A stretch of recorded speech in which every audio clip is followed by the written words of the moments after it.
Hello everyone, welcome to another episode of my Compose Along With Me series. Today I'm going to be writing a short etude for some of my students to practice secondary dominants.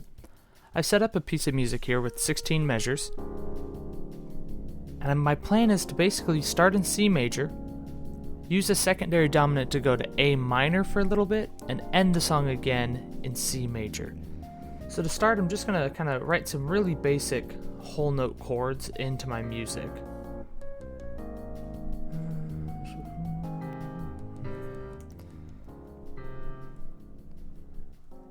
And what I'm going to be trying to do is stay within 5-finger patterns for all of my notes. So that way, when my students play it, they can practice their 5-finger patterns as well, which is something that we've been focusing on a lot in our lessons. I might actually move this to here, just so we have a little bit of motion. My plan is to do kind of a AABA form. So, oops, wrong clef. There we go. Meaning that the first line, the second line, and the last line will all be relatively the same, and the third line will be the different line. So this third line is where I'm going to want to have my secondary dominant chord.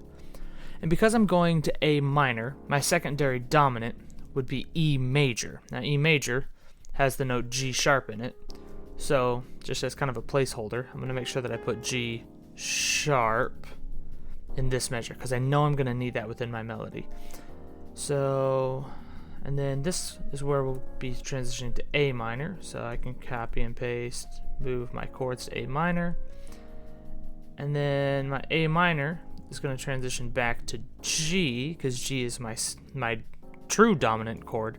That takes me back to C major, and we'll probably just do 2 C majors. So now I just got to figure out a simple melody that I can put on top of this. So, and again, I'm writing this for a beginning student, so as much as possible, I'm trying to think about easy ways that they can move their hands. You'll notice that the left-hand part, I may just leave exactly like this, as just whole notes, where we play the root for one full measure, and we play the root and fifth at the same time in the second measure. So the melody is not going to be too quick of anything. I'll probably only use half notes and quarter notes to keep things relatively simple. So I've got the notes C through G at my disposal. So if I do something like this,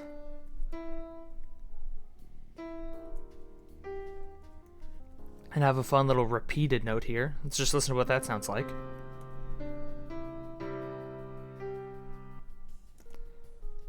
Now we're going to move 5-finger patterns to G, and I'm going to basically try and have just similar hand motions so that their hands have to move together.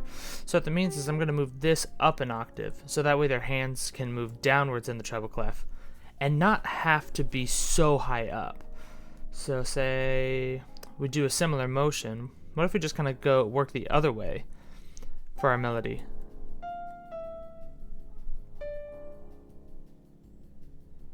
I've got, let's see, if I'm in my 5-finger pattern, I've got G through D, but it would be going the other way. What if, maybe I can make it so the right hand doesn't have to move almost at all. Let's try that. So if I leave the right hand pattern in C, oh, come back to me. And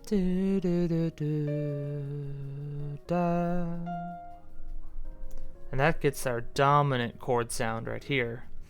Let's see what that sounds like.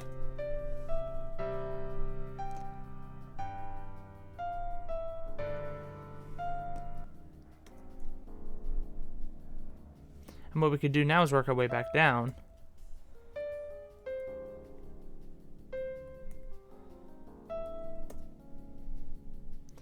And this E can kind of set up for my next E right here. So C, E.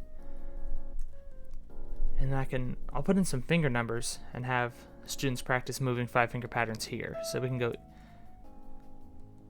E.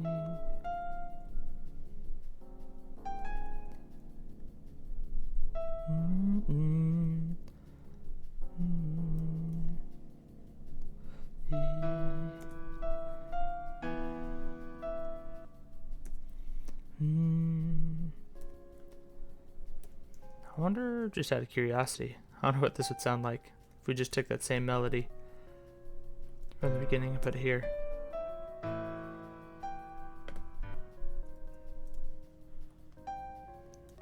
And we could almost just take that same phrase here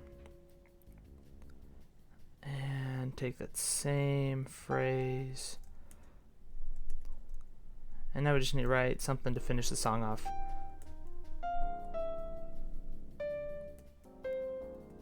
There we go. Alright, so let's take a listen through to all of this.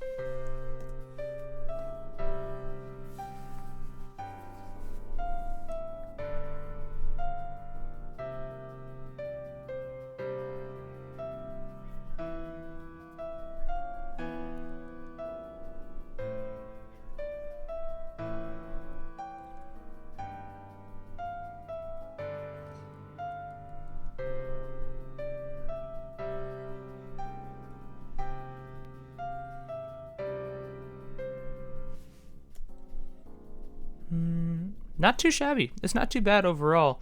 Now, as far as writing, we'll put that back. As far as writing melodies go, I'm really just trying to stay within the notes that are in my chord. So for this first one, we're doing C major, G major, C major, E major, which is why we get that G sharp. It does feel a little unsatisfying to go G sharp, E. I want to hear A next. I want to go A. And the bass hand does hit it, but it just doesn't have the same kind of feel.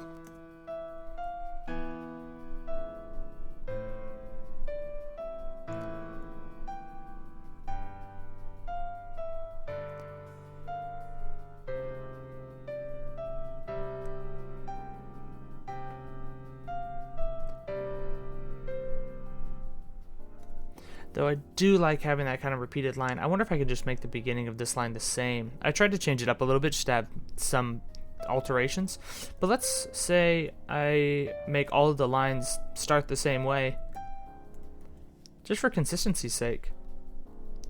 Again, remember, this is for a beginning piano player, so while there are things that I would want to do to make the song sound more interesting, the goal is not for the song to sound crazy and impressive, but rather something that is simple enough that a beginner can play it.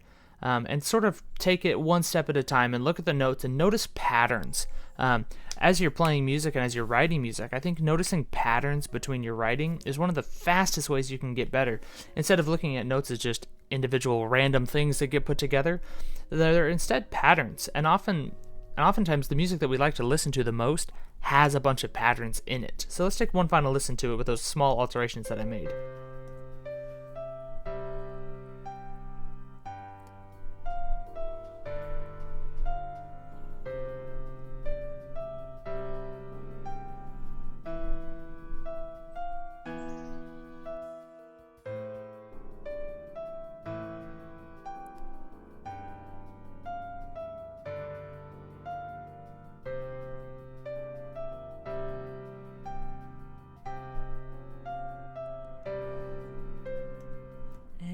I think we're good.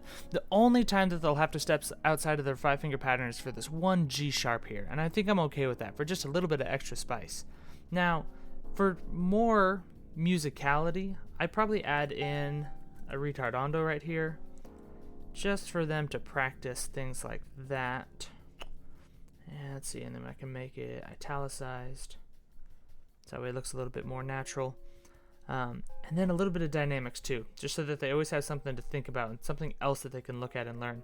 That way I can give it to some of my slightly more advanced beginner students, and they can still look at stuff. So let's say we do our first line as mezzo piano, then mezzo forte.